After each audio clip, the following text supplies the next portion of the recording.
Disclaimer. The hosts of this podcast, Timothy Patrick and Will Foley, are by no means professionals. However, having lived experience with mental illness themselves, they have gained useful perspectives on common mental health issues that some of us struggle to overcome on a daily basis. By sharing their stories, they hope to create connection. By creating connection, they hope to help you find your purpose. And through purpose, we can all begin to build the foundations for positive mental health. This is the Above Ground Podcast. Are you ready to lace up your boots, throw up your horns, and jump into the pit? Then let's stomp the stigmas of mental illness. It's time for Above Ground Podcast. Now, Will Foley and Timothy Patrick. What is up, everyone? Welcome to Above Ground Podcast. Above Ground Podcast, because you can't serve below. Hard to believe we are 12 days away from the 2020 Out of the Darkness Walk for Rita, which benefits the American Foundation for Suicide Prevention here in Saratoga Springs, New York, in the 518, if you're in the 518. Or if you're not, you can go online and you can find a walk in your community, because we need people to come out and support these walks, because that's how we raise awareness, and that's how we connect, and that's how we raise funds to bring our free programs to organizations and to schools and to people, because what it's all about is getting into the communities that you serve. And you can't do that unless you have programming, and you can't have programming unless you have funding. And we all know that that's what happens. So our team, Patrick Shamrocks, is the team that was formed in honor of our good friend, Pat Brereton, that we lost to suicide in 2019. And not a day goes by that Pat is not in our memory or around us. And we miss him every day. And that's why we do this. We do this because we need to. And I say this a lot. I have a stamp on my birth certificate now that says I need to help somebody. My birth certificate, like a passport, says, okay, you've earned this. Now you need to help someone else earn it also. So please support the AFSP, support Patrick Shamrocks. We're going to put the links to our team pages in our show notes, and you'll find them on our personal pages and the Above Ground Podcast pages all over the internet, Facebook, Instagram, Twitter, Tumblr, all at Above Ground Podcast, except for Twitter's Above Ground Pod. And please connect with us online, and anybody out there who has connected with us that's sent us requests about being on the podcast and interviews, I'm getting to you. I'm coming. We got a whole new year starting in 2021, and we got some awesome stuff coming up. And we're also working on some stuff back here in the background that we're super stoked about, man. So bear with us. Tim and I are doing the best we can, just like you guys out there. And, hey, we're in this together. This week's interview is Michael Shook. Michael Shook is a retired educator. He is originally from the 518. And I want to thank Patty Quaid for setting me up with this. Michael's a great guy. I've spoken to him a bunch of times, and when we recorded this interview, neither one of the wildfires in Southern California were going on. So he is in Riverside County, and he is kind of sandwiched in between two fires now. There was one that was close to his house, the El Dorado. He was about 30 miles away at the time. Last time I talked to him about a week and a half ago, and now there's a second fire on the opposite side of him, and they're kind of sandwiched in between. So our thoughts, best wishes, and all that positive energy we got to send to our brothers and sisters on the West Coast, man. The West Coast has been decimated by wildfires this year, and when people lose everything, their mental health is going to suffer, and that's why we do what we do, and because we want people to know that there's out there's people who care. So please support what you can. But this week's episode is called All Shook Up. Oh.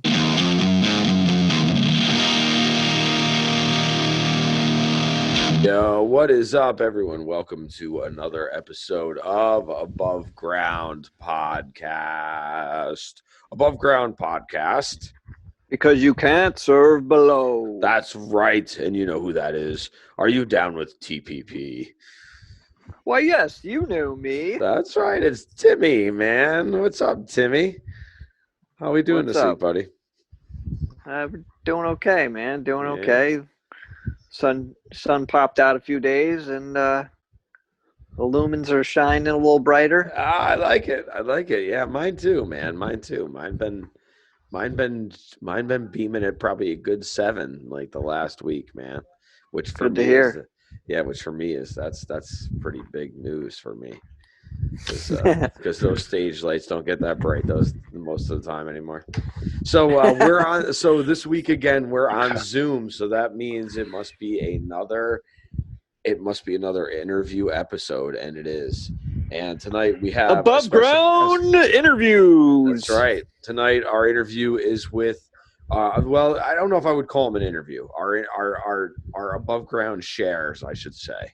Because we're really just helping people share their stories and sharing information. That's what we're really doing.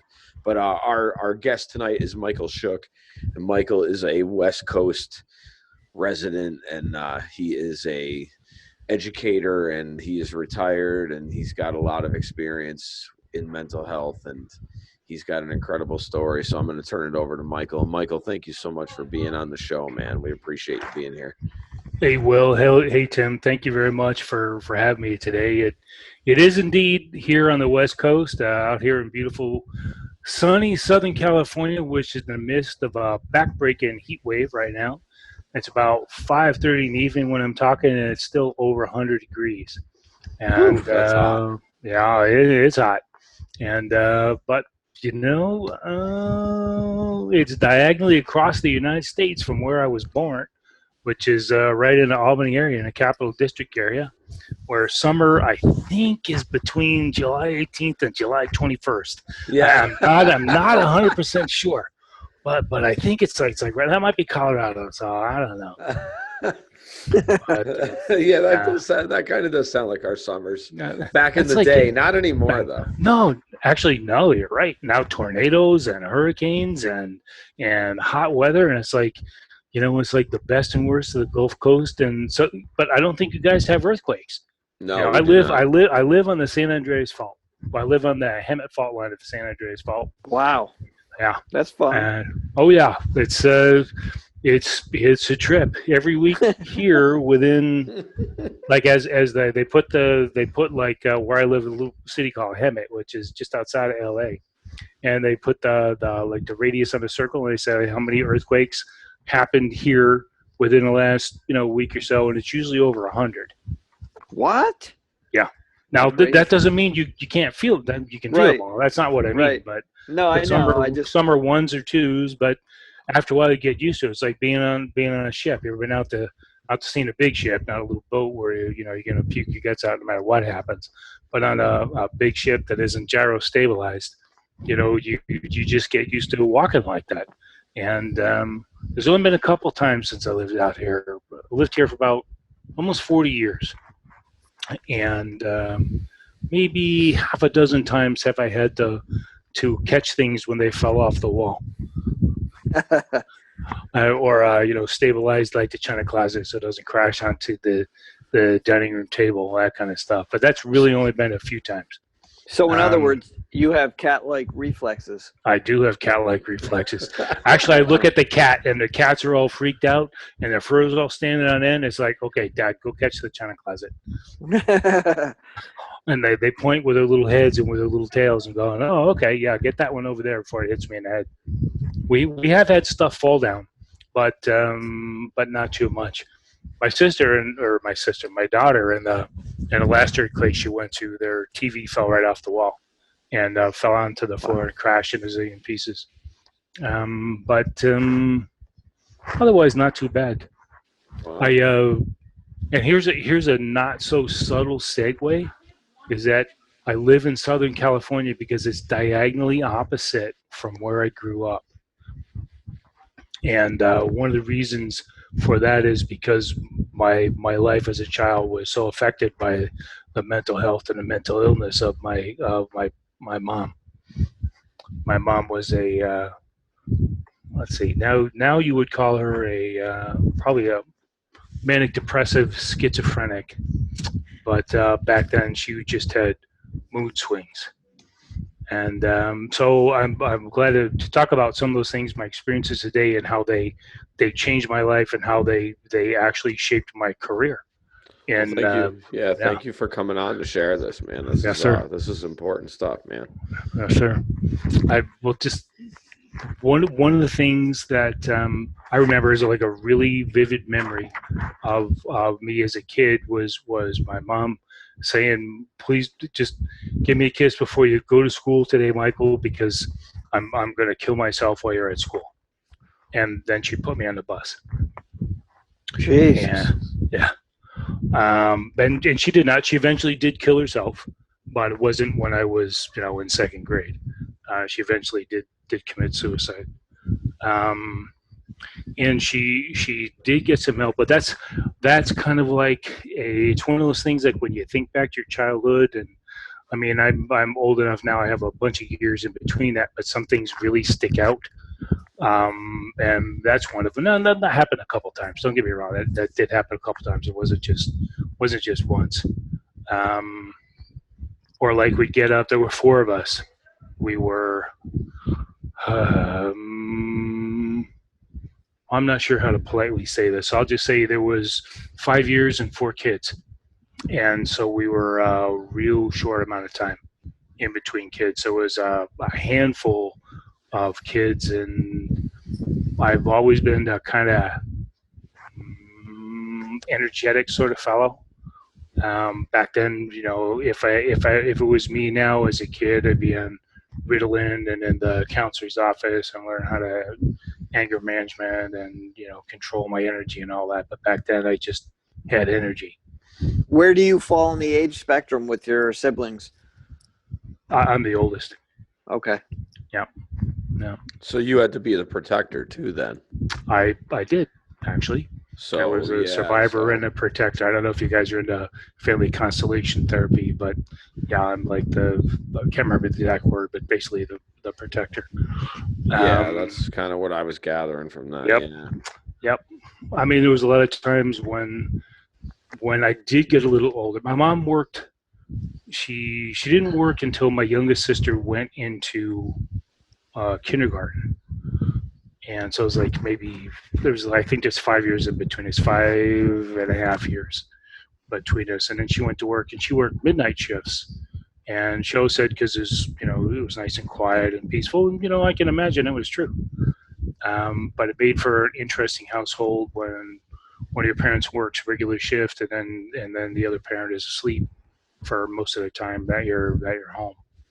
And so it got to be somewhat later in life, maybe 5 years after the really troubling times, that I would be responsible for getting her up basically and getting her moving in the morning. I don't know if you guys have kids. I don't mean to say anything about that, but you get your kids up in the morning and hey, come get up to school, get your shoes on. Oh yeah. Well, yeah, I had to do that for my mom, and that was 10, and so that's a little odd to listen to your mom going, "Oh, please just give me 5 more minutes, please." When she'd already wrote a note say, wake me up at 5 or 5:30 or whatever. And it's like, put the coffee on.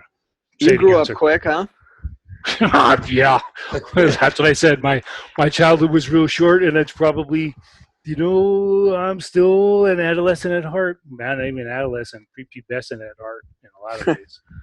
But I managed to cope. It wasn't that I didn't grow up to be an adult, but I have little parts inside of me. Like we talk about that inner child stuff. What was that popular 20 years ago or stuff? Yeah. When they had that. It's still popular now though. Oh, it is? A lot more.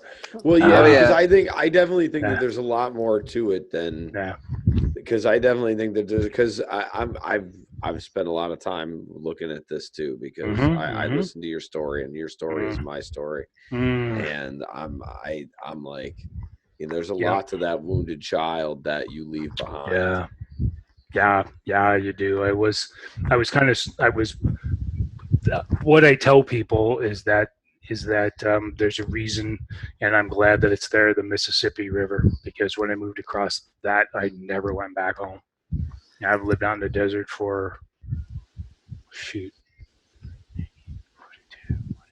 30, 32 years, and I've lived in California for like 42 years. Wow. 19, 20. Is it Wow. just is it self-preservation? Is it just you just have no reason to come back? Is it too painful for you to come back? Is it a little bit of everything? It's part of it's self-preservation. I mean, I don't think I did it on purpose. It's like sometimes you do things and then you don't realize maybe what your motivation was until sometime after that. But it seemed like a true Sure. thing when you were doing it, kind of intuitively successful. I was, I don't know. I'm trying to talk without bragging, but I don't know how to do that. So please pardon me, because I don't know how else to say this. I'm not trying to be a goofball here.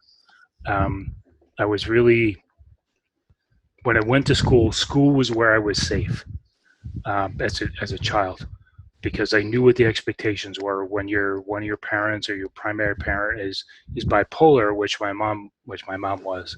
You never know what it's going to be like when you go home.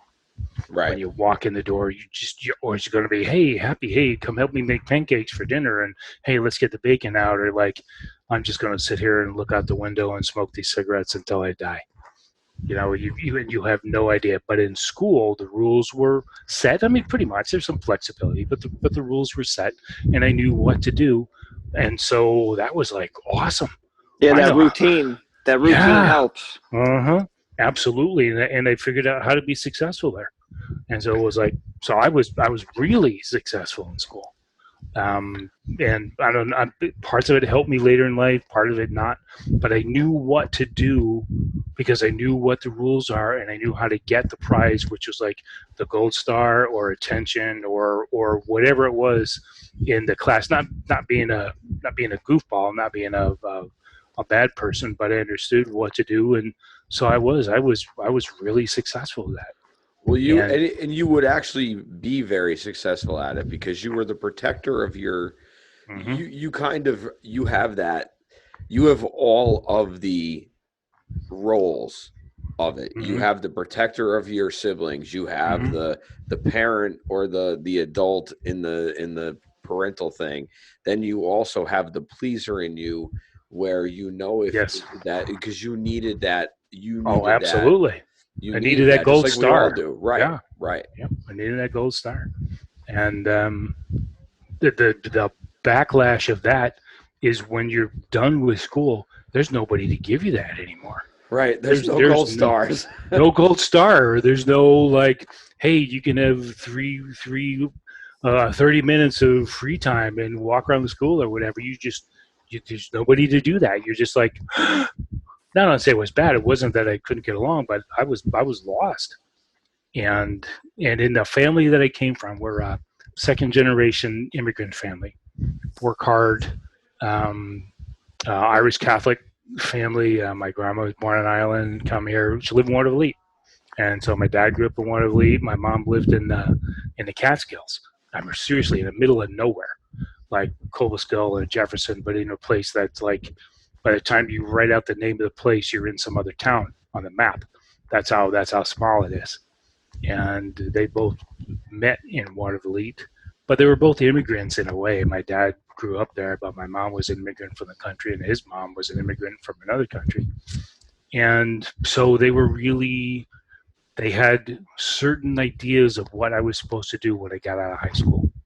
And even though I was really successful at being in school, what they wanted me to do was get a job like in, I don't know how long you guys lived in the Capital District, but they really wanted me to get a job like in Bear Manning or Albany Felt and keep my head down and stay there and be okay until I retired.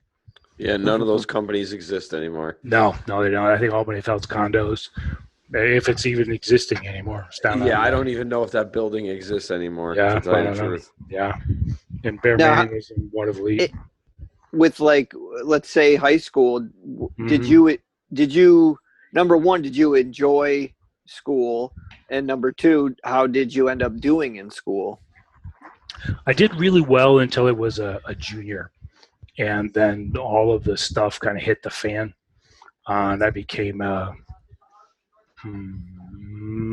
extremely self-destructive person. I got arrested for public intoxication after walking home from a strip club in Cohoes. And I was, and this is on a school night, and it's like, excellent. What was the name of that club? Do you remember? Yes, Gillies. Gillies. Okay. Gillies. Yeah, it was just down from the laundromat. And after I got, I can't remember the street where 32 goes into Cohoes. I can't remember the name of the street when it's in Cohoes, but not 32. 9R. Oh, Loudon Road, maybe? Yeah, like up there. 9, some kind of 9 goes down there. What a 9 with a letter after it goes down to Cohoes, past the hospital and down the hill. Columbia. There you go. That's it. Damn. All right. And I lived in Cohoes too, but I don't remember the name of that street. But thank you. Wow, those memories are great. Anyway, so I decided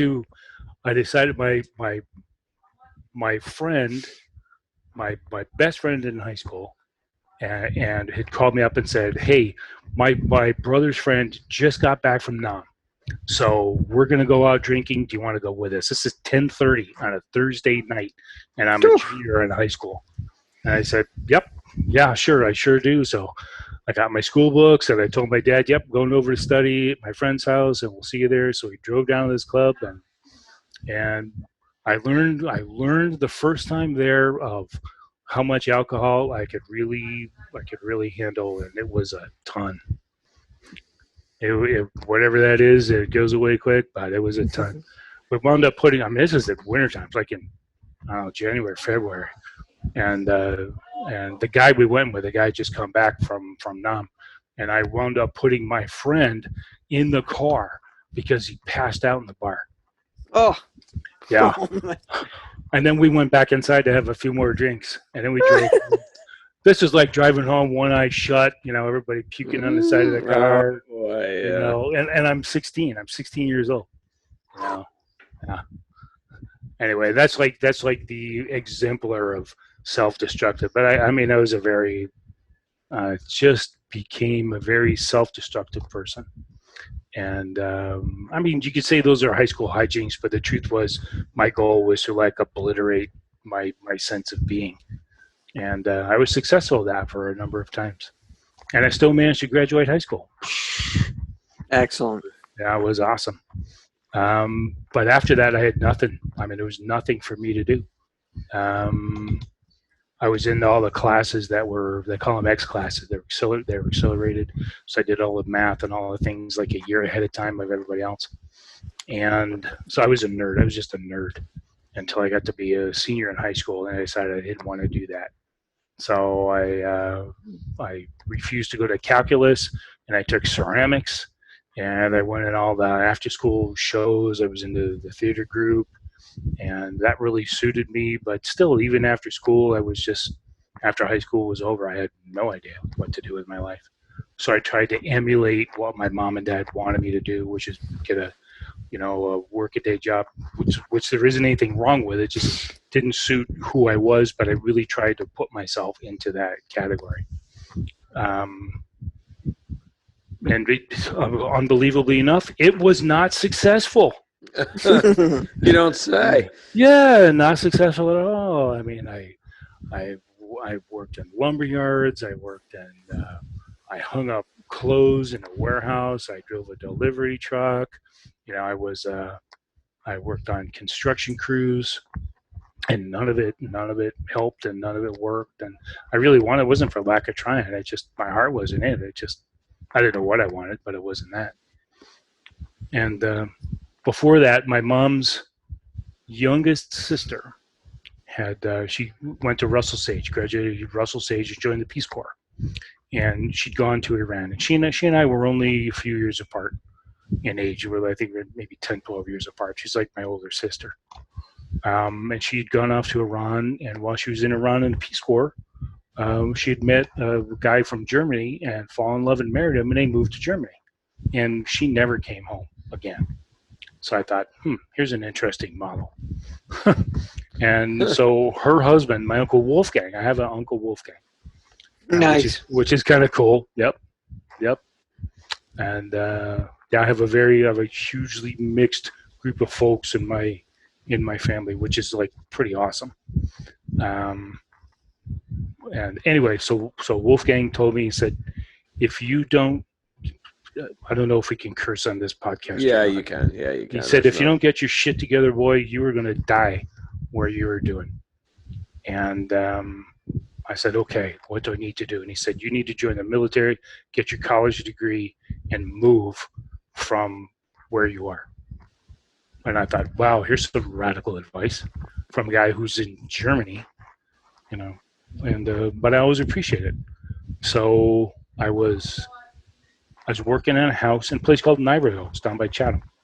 And my buddy and I were doing some construction on somebody's camp there. It was real close by where I live, so I went home to have a sandwich. And underneath the desk was a newspaper, back when they had actual paper newspapers. Underneath the desk was a newspaper. I picked it up to have something to read while I'm eating my bologna and mustard sandwich on 2 pieces of batter whipped sunbeam bread. Mm-hmm. And they're right in the middle of the page. It's like, it's like a beam of light fell out of the sky and illuminated this one ad, and it was about joining the Navy. And so I thought, well, this is interesting. So I thought, and I didn't tell anybody, and I called the number, and I had to go up to Latham Mall, back when there was actually a mall in the Latham Shopping Center. I used to work there, actually, and Woolworths there. And so the place was there, and they were desperate for people to join the military, because this is just a couple of years after now, and nobody wanted to join the military. I mean, nobody. And so I went and I took this test, and I scored really good on it. And the guy told me, well, you can do pretty much whatever you want except be in a nuclear submarine. I said, okay, that's cool. Excuse me. So a month went by between the time I saw the ad, and a month later, I was on an airplane going to Chicago to Great Lakes Naval Training Center. I was married and had a 3-year-old daughter, and I just left. And after that, I didn't go back unless someone was dying. And they sent me to San Diego when I was done with training. They sent me to San Diego. Out here, I've lived ever since. Wow. With a big wall of safety. The trouble with a big wall of safety. It's a 3,000-mile wall of safety. It is. Yep. Yes, it is. So do you feel that maybe Wolfgang words could have did they help you, persuade you into that? Or it's like the thing and you already know it, and someone says it and you go, shit, yeah, that's it. It's like the light goes on and you go, that's it. Now, it wasn't like I'd been exactly thinking about this. That isn't what I right. But it's like somebody says something or does something. Just made sense. It just made sense. It's like all the pieces fell into place. And I didn't then, because it was 1.5 years later that I joined the military. It wasn't like the next day. But all those pieces, and he was very direct, and he and I had always got along, which was really nice. And Teresa, that was my aunt, and she had left also, and I hadn't really realized why she had gone so far away and stayed away.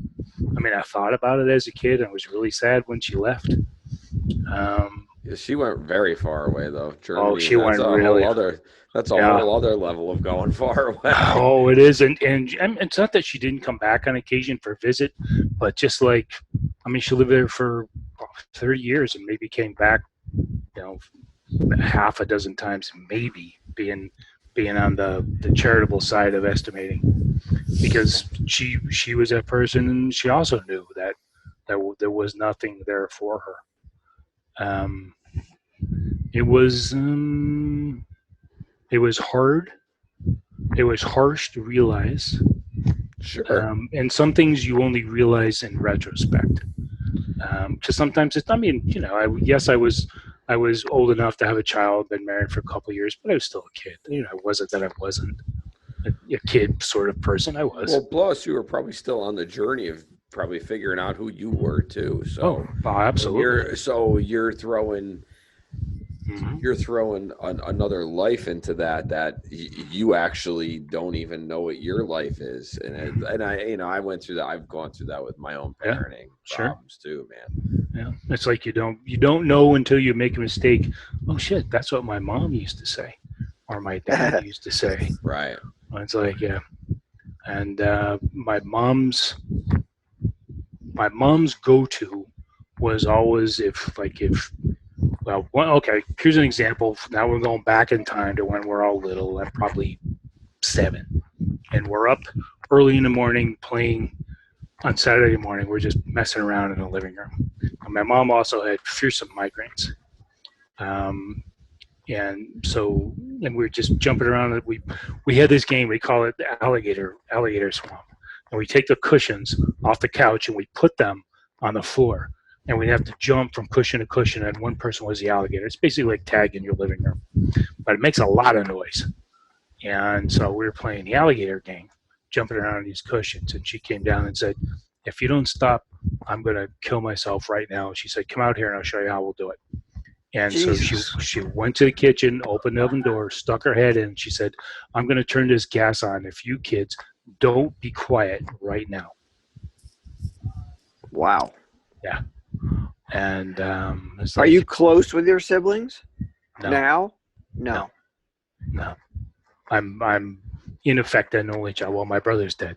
My sister's she's not in a facility anymore, but she has been. Okay. Now actually she's doing good. But there were a lot of trouble. My dad and my brother were physically really sick.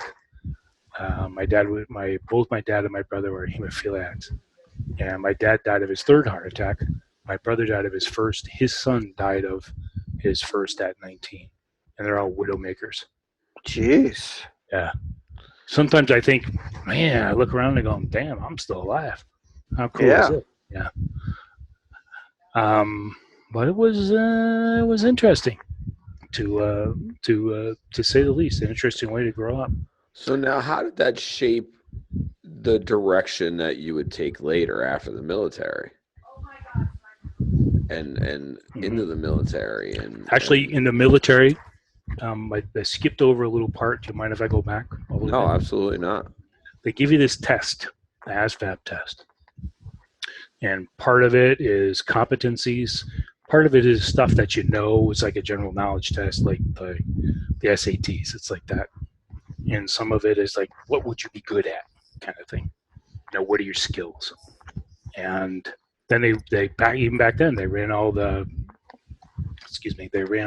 results through a computer, and they come up with a job that you'd be best suited for. And in my case, it was 2. It was 2 jobs. There's one called a GS and one called an RP. Well, everyone knew what a GS was. That's the guy that takes care of the back then gas turbine engines were a big new thing in military ships. So they didn't have to light up the ship 6 or 8 hours ahead of time to get the boilers going, to get the steam so they could go out to sea. But it meant you had to be in inside the ship in the engine room all the time. And the other one was RP, and nobody knew what that was. Nobody in my recruiting station knew what it was. The guy that gave me the test said, I have to call and find out what this is. Well, it turns out that in a couple months before I went to take the test, they'd invented this new job, and they're identified by these letters. And some of the branch of service, there's an MOS, and you get a military occupational specialty with some numbers after it. In the Navy, you get letters, and they're like basically like you're an RP, you're a BM, you're a bosun's mate, or you're an ET, you're electronics technician, that kind of thing. So mine was RP, and everyone thought that was the guy that packed the parachutes. But it turns out that's the PR, the parachute rigger. And what the RP does then was work in a chaplain's office, which you talk about, helping and pleasing people and all that. And I said, well, that's a perfect job for me. And the guy said, I have no idea what they do. And I said, I don't care, sign me up. So I signed up, and I was like the 5th guy in the Navy that had that job. So is Wow. that like a religious program? Is that what RP is? Yeah, RP stands for, there's actually 3 letters in the name: Religious Program Specialist and RP. So they, instead of doing RPS, they call it RP. And Huh. yeah, so yeah, it was. So I was like one of the original folks that did that. I mean, they had So, other people that were admin folks before that did it, that helped, worked in the chaplain's office, but this is the first time I ever made a real specific job out of it and gave it the letters, so it was its own job. I think I was number interesting. 5, 5 or 6 Wow. in the Navy. Yeah.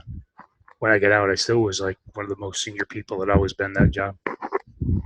Hopefully they still have this position, or Oh yeah, they still yeah. have it. Actually, it's pretty useful.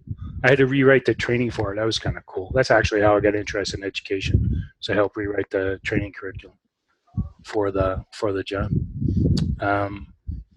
But yeah, so I went to a bunch of training. I had to go to Mississippi. I had to go to a bunch of places and have this training. And I wound up on a ship in San Diego. Well, actually, I had to fly to the Philippines to get on the ship. But when I got there, nobody knew what I was supposed to do. I mean, nobody knew what I was supposed to do.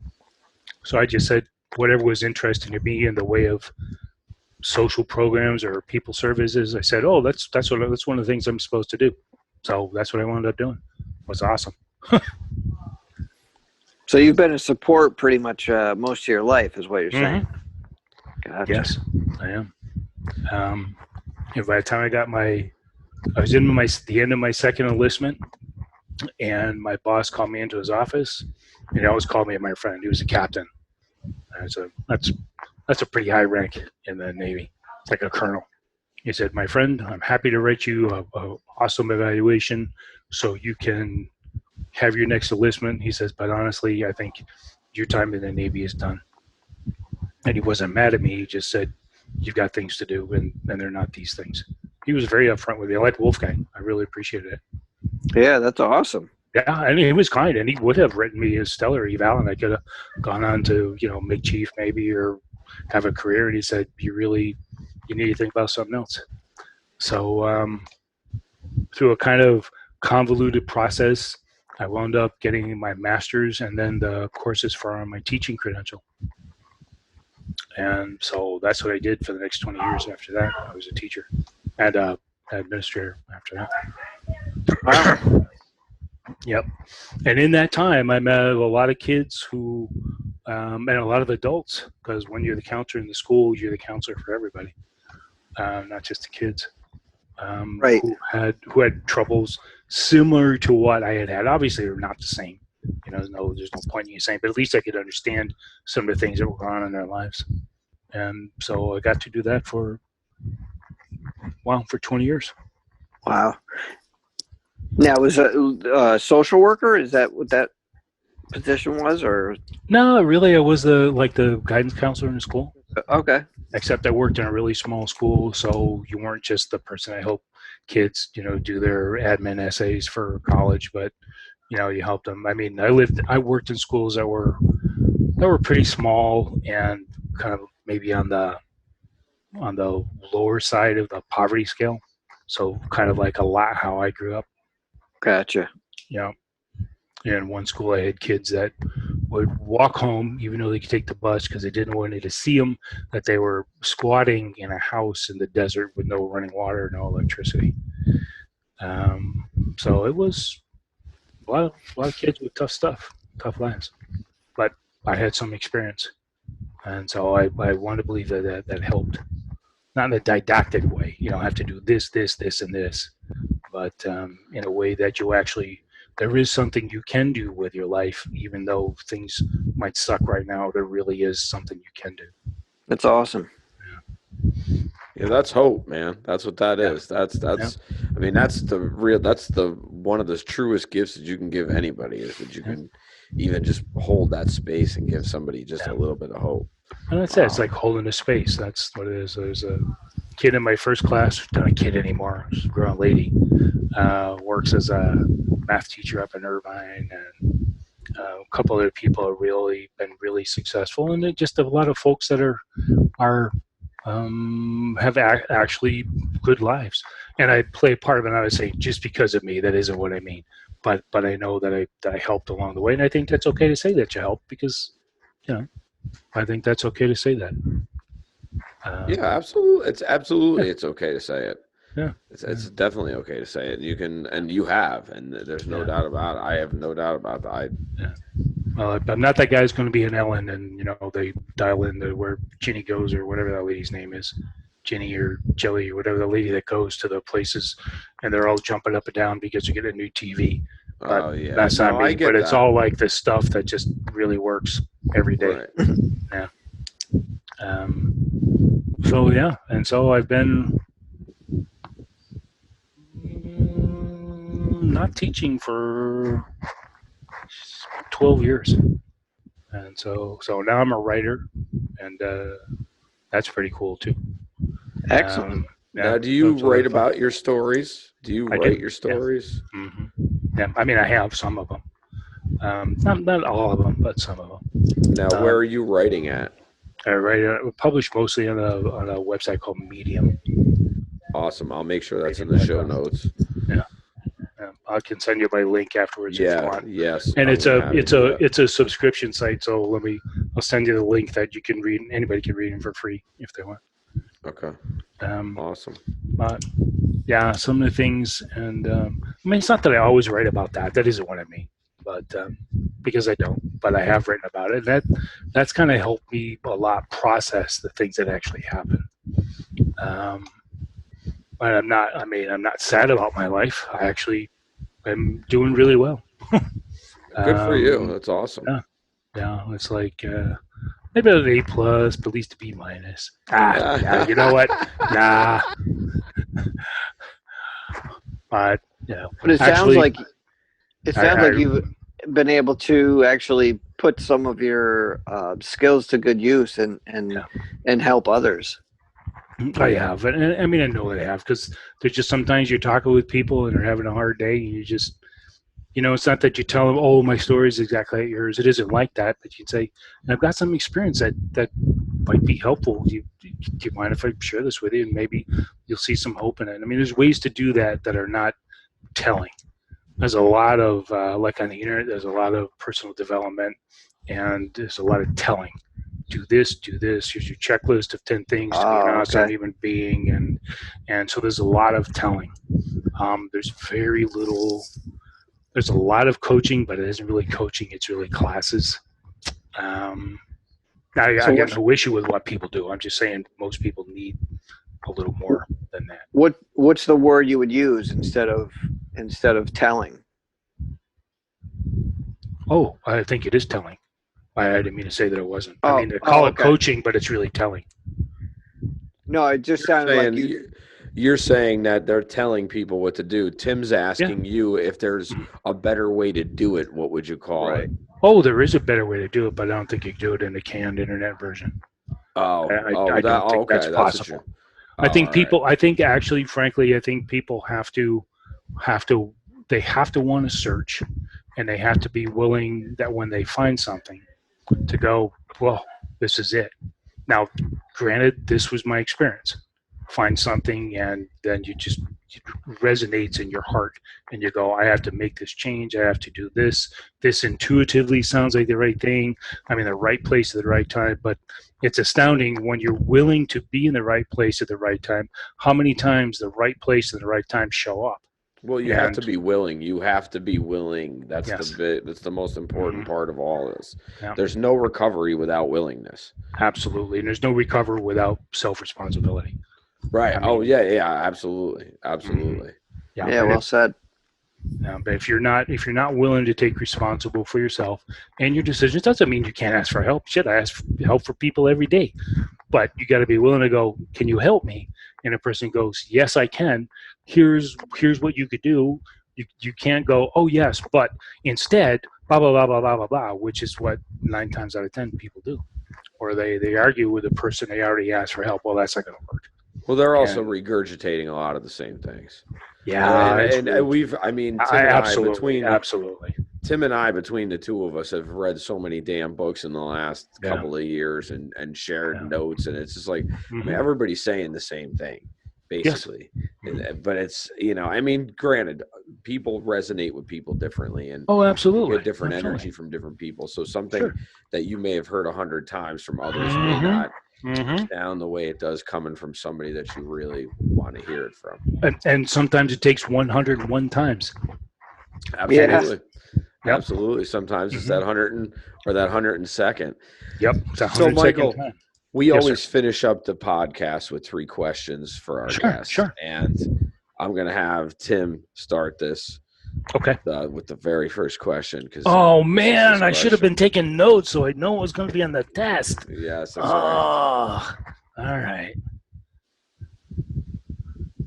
Where'd Tim go?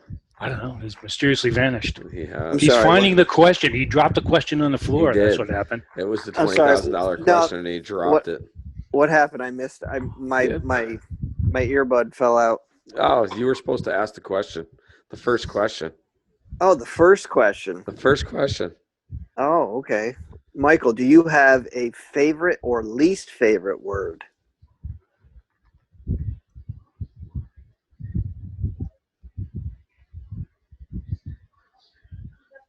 Productivity. That's my least favorite word. That's your least favorite word. Yes. It's what people do when they think they know the answer, but there's no heart in what they do. It's really efficiency. It's really scientific management. It's really people think the more things they do, the better off their lives will be, instead of thinking I need to do the right things so my life will be better. They figure I've got so many things to do in a day. I have to figure out how to do this and drink my protein drink when I ride on my Peloton and learning Spanish at the same time. It's like, no. Come on, there's people that do that. They are. You can do it in the ads on the TV. Yep. And if they're on TV, then it must be good. It must be true, or on the internet, it must be true. Yeah. I mean, they're sucking down a protein drink, they're watching the Peloton person, and they're looking at their phone at the same time. And they think they're being productive, but they're really being broken because they're not concentrating. If you concentrate on what's important to you, but you have to know what's important. Productivity is a way to put a Band-Aid on that need to feel something important, and it makes you feel good. Even though when you're done, all you got is gold stars and you don't remember why you got them. All righty. That's my least favorite word. I forgot to preface this interview with saying I'm a fairly plain-spoken kind of fella. We like that. We like that. And we like to keep it raw here. That's what it's all about, man. It's all about the realness of it all. Well, do you have a favorite word then? Love. I think if you love what you do and are willing to love yourself, which almost nobody is willing to do because they've been taught to criticize themselves, and they think there's goodness in criticism. But instead of loving yourself, wow, I didn't do that so good this time. I wonder what else I need to do so I'll get better. That comes from a position of love. Criticisms, you didn't do that. What the hell's the matter with you? And a lot of people pass off criticism for the attention that they really need. And so love is my favorite word. Sweet. All right. So this one's my question. So yes, sir. I'm a big animal person. So I ask dog, cat, or other. You only get one? Oh, no, whatever you have, whatever you like. If you have a pet, if you have 10 pets, we only have a kitten now.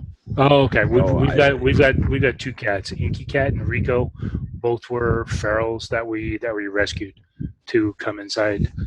We had a collie dog, and his name was Clancy, but he's been passed on now, almost 6 years. But still, every once in a while we'll almost hear him in the house, or because he was such a part of our life for so long. But right now it's Inky Cat and Rico, and both are very, very lovable little creatures. They don't like it when I put my shoes on to leave. They're like, Mom, why does Dad have his shoes on? Where's he going? What's he doing? And I mean, that doesn't matter if they're going to be gone 10 minutes to the CVS. It doesn't matter. Sure. They still like their eyes are big, and they're always happy when they come back and need extra scruffles. Scruffling head, petting on the head. Absolutely, man. There's nothing like that unconditional love from that. Absolutely, and that's it. They don't. Whatever kind of day I'm having, they still like me. That's right. Yeah. And they still make you like you. Oh, and you know what? It's really helped a lot. I didn't realize how much I was scarred until I began peeling off the scar tissue, and then it got hurt all over again. But you have to be willing to go that, and really, I was tough. I was wicked tough for a really long time, and now I'm not quite so tough. I'm more determined, and I actually feel things instead of not feeling them, which is, I think, part of the goodness of life. Sorry to get away from dogs and cats there. Didn't mean anything. But the cats really help with that. They don't want anything except a little scruffle or snuggle with you. Sure. That's awesome. That's awesome. Well now, said. last question, Tim. Yes. Last question. If you could do anything for mental illness, mental health, with no barriers, what would it be? Take away the requirement that it belongs with your health insurance. And you can only have so many sessions at a time before you either have a pronouncement or you have to pay on your own. Now, those 6 or 4 or 6 sessions that, so you wind up with people who are trying to do good work in the world, but only in 6 hours of session. So if I was change anything to that, I would change that people got to have whatever it was they needed for as long as they needed until they were better. Excellent. Well said. Well said. Well said. That's awesome. Michael, thank you so much for being on the show, man. We appreciated it. We appreciated you coming on, sharing your story, man. Yes, sir. Yes, sir. Yeah, thank you, Michael. And Yes, and I'll make sure that I put all your information out there so people can find you on Medium, and if they're part of Medium or if they want to sign up to be part of Medium. Yeah, they could do that. That's writing. a thing. Yeah. Yeah, excellent. Thank you so much, man. It's been such a pleasure talking to you and an amazing meeting you. I thank Patty McQuaid out there for putting us in the path together. She's good folks. Yeah, she is. She's a good person, man. She really is. And I thank her very much for putting us in conversation together, man. And it's been a pleasure meeting you. And thank you for thank you for coming on. Absolutely. And so until next week, everyone, thank you very much for listening to another episode of Above Ground Podcast. So until next week, be well. Be safe. Be above.